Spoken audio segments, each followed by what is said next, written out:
In 1 Thessalonians, Paul writes, "Give thanks in all circumstances." In every circumstance? In all things? Maybe there's an error in translation here, or maybe in the editing. For surely what Paul meant to say was this: in some circumstances, give thanks. In some things, give thanks. That would be more acceptable to my own little set of realities. Life can be hard. Life can be unfair and tragic.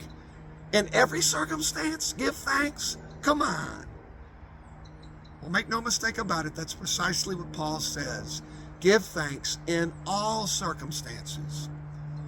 Well, I understand our need to be thankful. Gratitude is a natural response to the goodness and the graciousness of our God. As Paul tells us elsewhere, while we were yet sinners, Christ died for us. But give thanks in all circumstances? Well, let's look a little more closely at the text. Paul does not say, give thanks for all circumstances. After all, who can give thanks for cancer, or divorce, or war, or any other crappy situation? But in the midst of the agony of these awful things, one may discover a sense of gratitude. After all, think of the alternatives.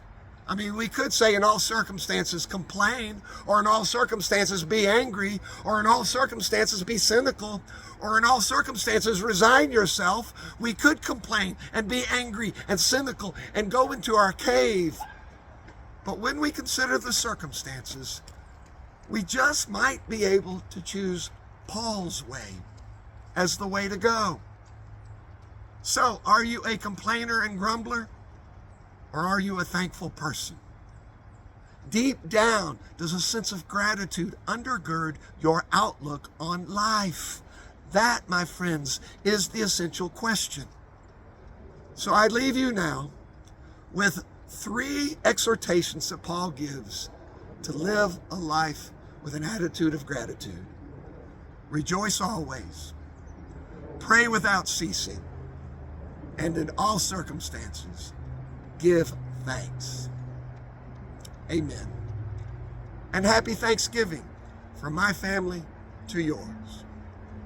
I invite you to join us for worship here at Bellevue Presbyterian Church in the heart of Nashville every Sunday morning at 10:30 in person or on Facebook Live. This has been another 2-minute takeaway with Pastor Scott.